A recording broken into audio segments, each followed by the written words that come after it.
Welcome to Guitar Vacation. We're going to talk a little bit about legato today. And legato is something I'm always working on, and so I'm not like sitting at the top of the mountain trying to say that I've got this legato thing maxed out and I'm going to bestow it upon all of you, the viewers. It's more of a, hey, this helped me, and if it helped me, it can help somebody else, because I'm not really that good.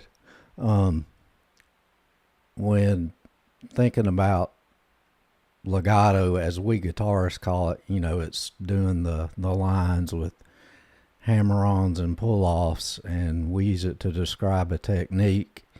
And in other musical venues that aren't guitar land, legato doesn't mean that, but we'll just use the guitar legato definition going forward. But it's funny how different verbal or mental cues can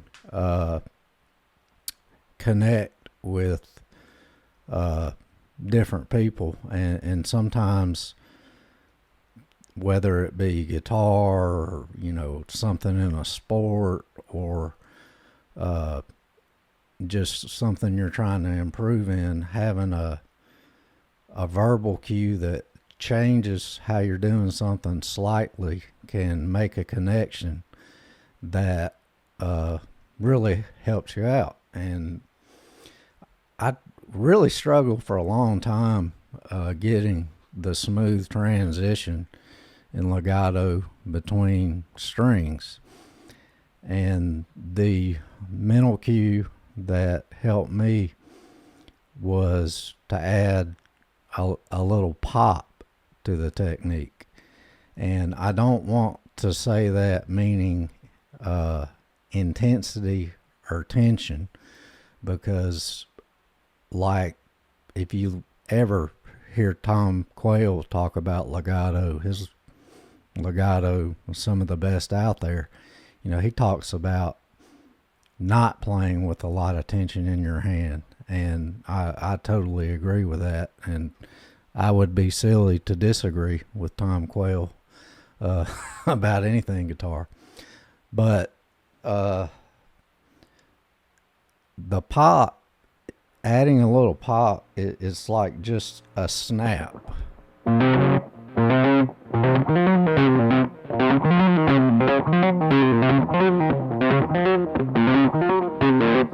I'm not doing that with any more tension or intensity. It's just adding that little.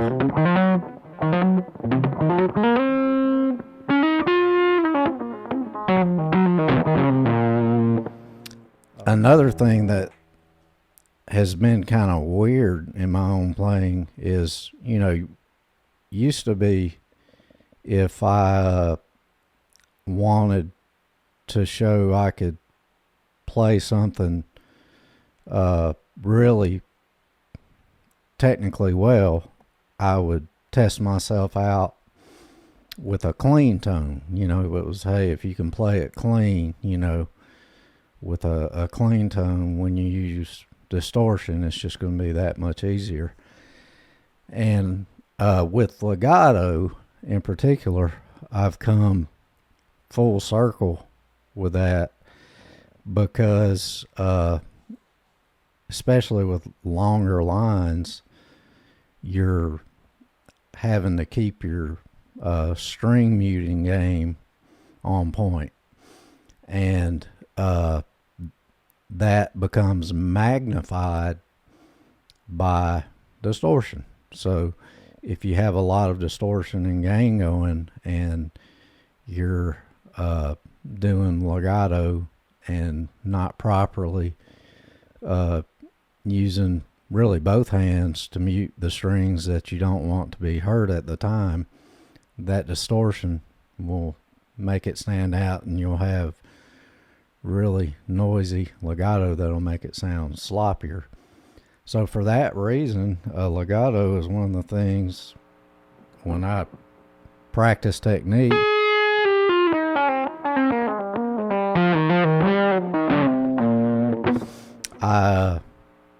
I use distortion because it makes me really concentrate on doing all those little noise dampening quirks we do, and I think all guitar players do that their own way. A good exercise with that, like I'm playing in B flat Dorian, and this is I don't know if I would call it a trick. It's just kind of something you can do that is not, you don't have to add a lot of information to what you're doing to get a little more mileage out of your legato line. So if you have I'm using the pop mental cue, I'm giving a little pop, but hey, I'm still not death gripping the guitar and wasting all my energy. If we're doing the Dorian can sound, kind of linear.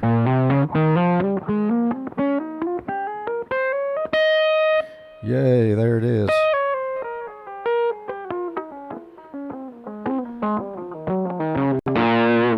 I wasn't popping enough. But double up. So instead of going, you can go up and down.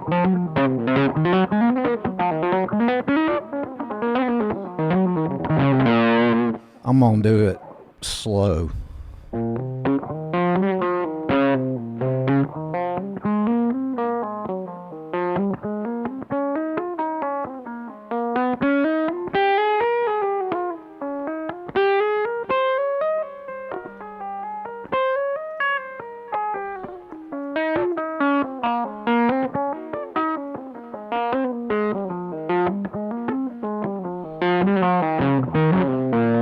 And you see, I even switched the pattern around a little bit, but it is, you're still playing the Dorian, you're still ascending and descending, but just by adding that little double up where you climb up and down and switch it back and forth a little bit, it can add a lot to sound like you're doing more than you are. So we're playing, kind of over a minor chord thing.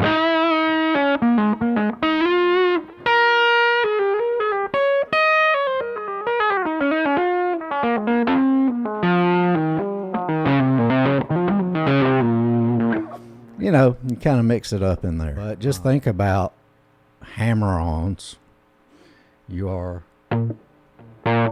making a little strike if you're doing it right. You're not just laying your fingers down on the fret. So that little bit of pop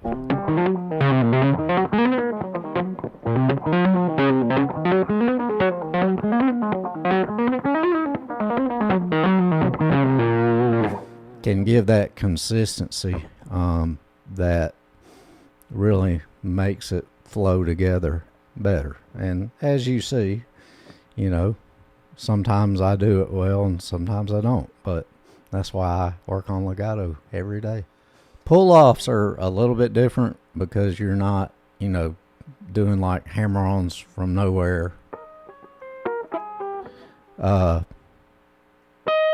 You're actually pulling it off.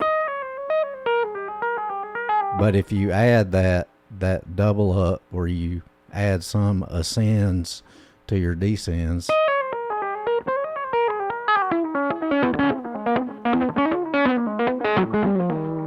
you can really hear where that pop